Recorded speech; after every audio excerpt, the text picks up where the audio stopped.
की तारीखों का ऐलान होने वाला है और ऐसे में झारखंड जेडीयू प्रदेश अध्यक्ष खीरू महतो ने चुनाव की घोषणा होने से पहले एक बड़ा बयान दे दिया। न्यूज 18 से बातचीत में खीरू महतो ने कहा कि जेडीयू ने झारखंड में 11 सीट पर लड़ने की तैयारी कर रखी है। अभी सीट को लेकर हालांकि बातचीत चल रही है। झारखंड में बीजेपी की ओर से जेडीयू को 2 सीट देने की बात पर उन्होंने कहा कि कौन क्या बोलता है इससे कहीं कोई फर्क नहीं पड़ता। उनकी तैयारी 11 सीटों पर लड़ने की जरूर है। अंतिम फैसला अगर कोई लेगा तो वो जेडीयू आला कमान की तरफ से होगा। देखिए, हमारा अपना सीट का दावेदारी हमने है सो लिख कर भी दे दिया है। 11 सीटों पर दावा किया है और राष्ट्रीय अध्यक्ष को, राष्ट्रीय नेतृत्व को दे दिया है। उस पर बात चल रही है, 1-2 दौर का बात हुआ है, फाइनल अभी तक नहीं हुआ है। लेकिन कल हेमंत बिस्वा शर्मा ने प्रेस कॉन्फ्रेंस में कहा कि जेडीयू को 2 सीट दिया जा रहा है और 1 सीट और अगर आलाकमान चाहे तो दे सकता है। देखिए, वो तो अपना बयान रांची में दे देते हैं, लेकिन मेरा कहना है उन्हीं को खुद मालूम नहीं है। सुने आप लोग जैसे निकालते हैं उस तरह से सुने वो भी बोल रहे हैं। फाइनल अभी कुछ नहीं हुआ है, चल रहा है बात। जब फाइनल हो जाएगा तो फिर सामने आ जाएगा। तो इधर जेडीयू के वरिष्ठ नेता और जल संसाधन मंत्री विजय चौधरी ने कहा है कि झारखंड में जेडीयू और बीजेपी एक साथ चुनाव लड़ने वाली है और सीट शेयरिंग का मामला सुलझ जाएगा। इसमें कहीं कोई पेंच नहीं है। बात चल रही है और इतना हम लोग संतुष्ट हैं कि जेडीयू मतलब एक रिस्पेक्टेबल नंबर पे चुनाव लड़ेगी। बता रहे हैं कि विश्व शर्मा ने कहा है 2-3 सीट मिल सकता है और आप ही के चैनल अगर हमारे अध्यक्ष ने कहा है कि हम 11 सीटों पर तैयारी करके रखे हैं तो इसमें आपको कहाँ विरोधाभास नजर आ रहा है? इसमें तो कोई विरोधाभास है नहीं। अरे 11 सीटों पर हमारी तैयारी है, जितने सीटों पर हमारा अंतिम निर्णय होगा उतना में लड़ेंगे। तो वहीं बीजेपी के राष्ट्रीय प्रवक्ता शहनवाज हुसैन ने यहां तक दावा किया कि हरियाणा की तरह महाराष्ट्र में भी बीजेपी चुनाव जीत दर्ज करने वाली है। उन्होंने कहा कि झारखंड की भ्रष्ट हेमंत सोरेन सरकार को हटाया जाएगा और इसी के साथ बिहार के विधानसभा उपचुनाव में भी बीजेपी की जीत का दावा करते हुए उन्होंने ये कह दिया कि बीजेपी देश भर में जीत का चौका लगाएगी। हरियाणा जीते हैं, हैट्रिक मारी है हरियाणा में।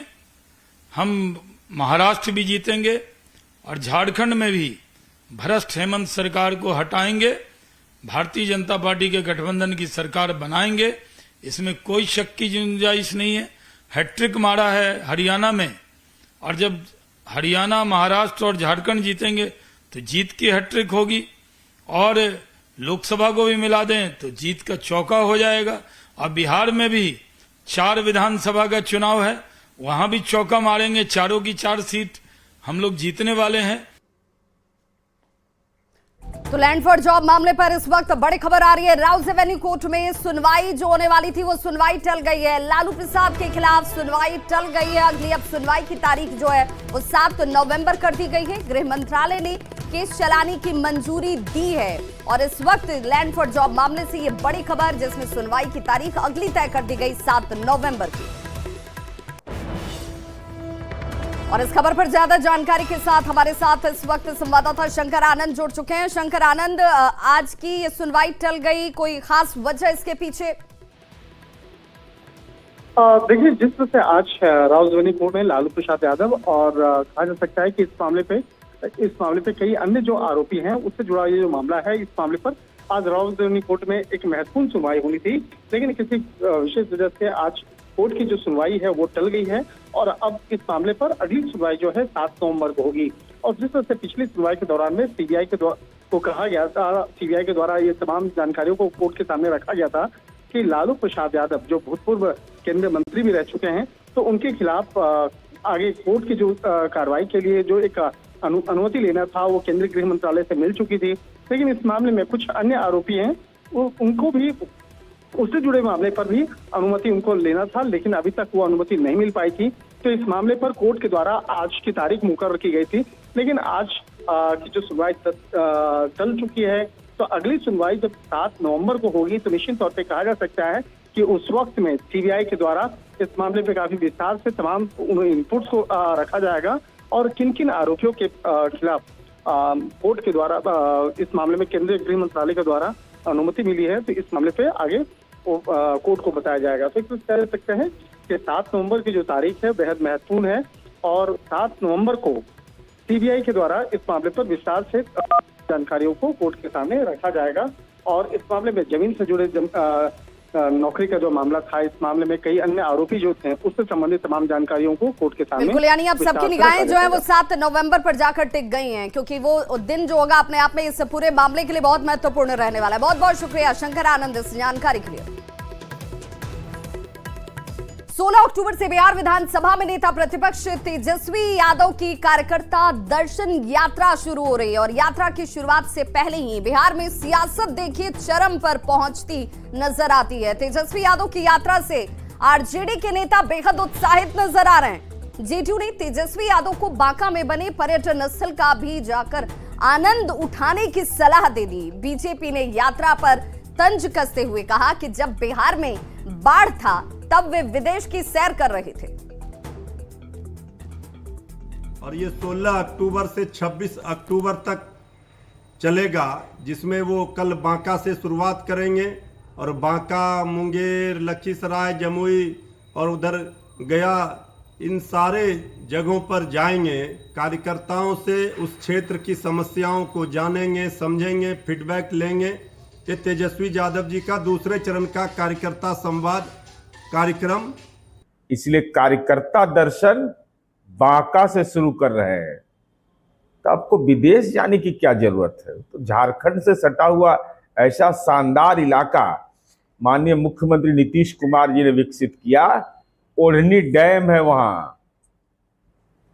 जहां नाव चलाइएगा, बोट, दिन में ही जाइएगा, रात में जाइएगा तो फिर हम सवाल पूछेंगे कि आप तो जंगल राज कहते थे, कि रात में कैसे बांका की ओर चल पड़े। 100 चूहे खाकर बिल्ली चली हज को। तेजस्वी यादव का शुरू हो रहा कार्यकर्ता दर्शन संवाद कार्यक्रम वैसा ही है। उत्तर बिहार की जनता जब नदियों में आई उफान से त्रस्त थी, तब आप विदेश में मौज मस्ती कर रहे थे। राहत पहुंचाने की बात तो दूर रही, पीड़ितों का हाल तक जानने नहीं गए और अब चले हैं कार्यकर्ताओं का दर्शन करने। 16 अक्टूबर को सीएम नीतीश कुमार कटिहार के बरारी विधानसभा पहुंचने वाले हैं। सीएम बरारी लक्ष्मीपुर पंचायत के बीएम कॉलेज मैदान में सभा को संबोधित करेंगे और करीब 10,000 विस्थापित लोगों को बास गीत का पर्चा देंगे। स्थानीय विधायक ने मुख्यमंत्री का आभार जताते हुए स्थल का निरीक्षण किया और तैयारियों का जायजा लिया। देखिए 16 अक्टूबर को यानी परसों बिहार के लोकप्रिय मुख्यमंत्री माननीय नीतीश कुमार जी का बरारी की धरती पर आगमन होने जा रहा है और बरारी की जनता पलक बिछाए इंतजार कर रही है कि कब हमारे माननीय मुख्यमंत्री जी आएंगे, उनको हम कैसे स्वागत करें। पूरा कमेटी एनडीए के पार्टी घटक दल के सभी लोग हम लोग मिलजुल करके की तैयारी में जुटे हुए हैं और खासकर जिस उद्देश्य से वो आ रहे हैं, विस्थापितों को स्थापित करने के लिए आ रहे हैं। और अब बात करते हैं तेंदुए की, जो बगड़ा की सड़क पर मटर गश्ती करते नजर आया। वाल्मीकि नगर बगहा मुख्य सड़क मार्ग पर देखिए, ये वो एक्सक्लूसिव तस्वीर है जिसे आप अपने टीवी स्क्रीन पर देख पा रहे होंगे। ये वीडियो एक लड़के ने शूट किया है। जंगल का रास्ता और इस सड़क पर देखिए राहगीरों की नजर इस तेंदुए पर जैसे ही पड़ी। सफर के दौरान वाल्मीकि नगर के एक युवक ने न सिर्फ तेंदुए को देखा बल्कि उसका एक वीडियो भी बनाया। धोबहा पुल और भजनी कुटी के बीच सड़क के किनारे तेंदुआ देखिए कैसे बड़े आराम से चहलकदमी करता हुआ घूमता हुआ नजर आ रहा है, जिसका वीडियो इस वक्त बेहद तेजी से वायरल हो रहा है।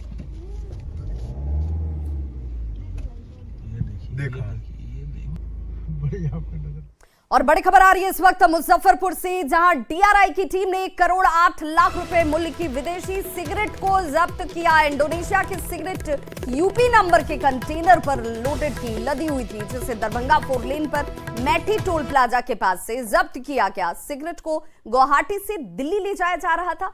बरेली के ट्रक ड्राइवर को भी इस दौरान गिरफ्तार किया गया है। तलाशी के दौरान ट्रक में एक तहखाना मिला जिसमें सिगरेट के बंडल छिपाकर रखे गए थे। मिली जानकारी के आधार पर अगर देखा जाए तो डीआरआई की टीम अब इस वक्त आगे की जांच में जुटी हुई है और इससे पहले भी 2 बार विदेशी सिगरेट की एक बड़ी खेप मुजफ्फरपुर में डीआरआई की टीम की तरफ से जब्त की जा चुकी है।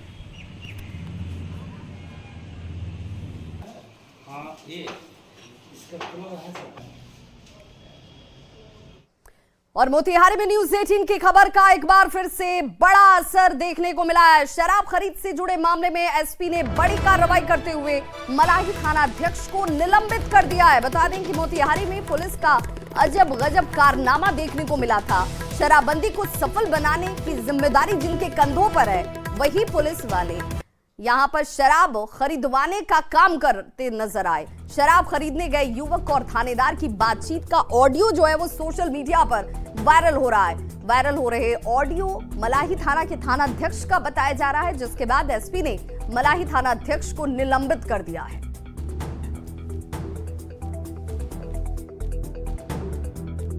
तो सीतामढ़ी के सुपी थाना क्षेत्र में मूर्ति विसर्जन को लेकर विवाद में चाकूबाजी में कई लोग घायल हो गए हैं। बताया जा रहा है कि 2 लोगों की इलाज के दौरान इसमें मौत तक हो गई, जिससे नाराज लोगों ने सुपी के ढींग में आगजनी करते हुए जमकर प्रदर्शन और बवाल किया।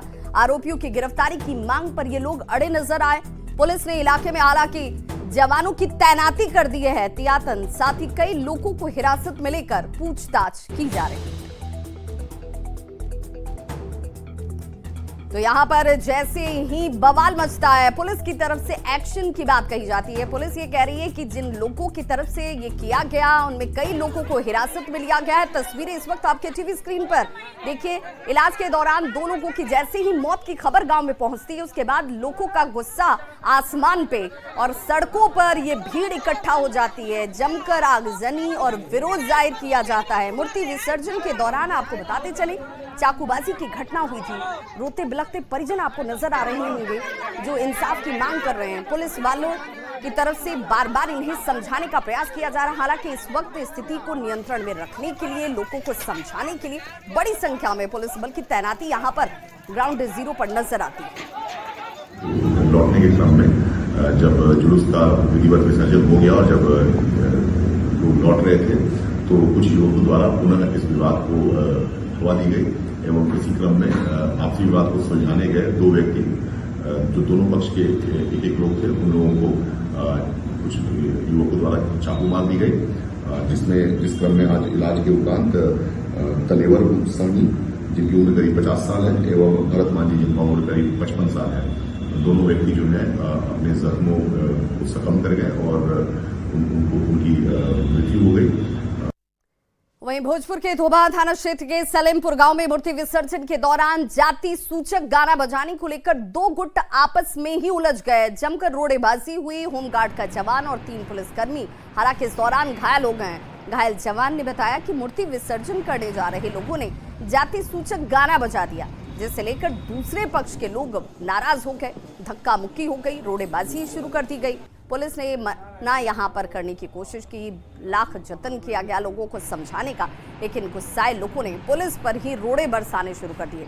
कई पुलिस वाले इस दौरान जख्मी हुए हैं। सूचना पर पहुंचे थानाध्यक्ष ने हालांकि मामले को शांत कराया और कार्रवाई करते हुए 6 लोगों को गिरफ्तार कर लिया है। और भोजपुर में एक महिला सिपाही का रील काफी तेजी से वायरल हो रहा है। महिला सिपाही ने वर्दी पहनकर एक रोमांटिक गाने पर रील बनाकर सोशल मीडिया पर अपलोड कर दिया। बताया जा रहा है कि महिला सिपाही का नाम गुंजा कुमारी है और वो भोजपुर पुलिस अधीक्षक के कार्यालय में तैनात है। महिला सिपाही का वीडियो वायरल होने के बाद भोजपुर पुलिस की किरकिरी हो रही है। हालांकि इस वायरल वीडियो की पुष्टि न्यूज 18 नहीं करता।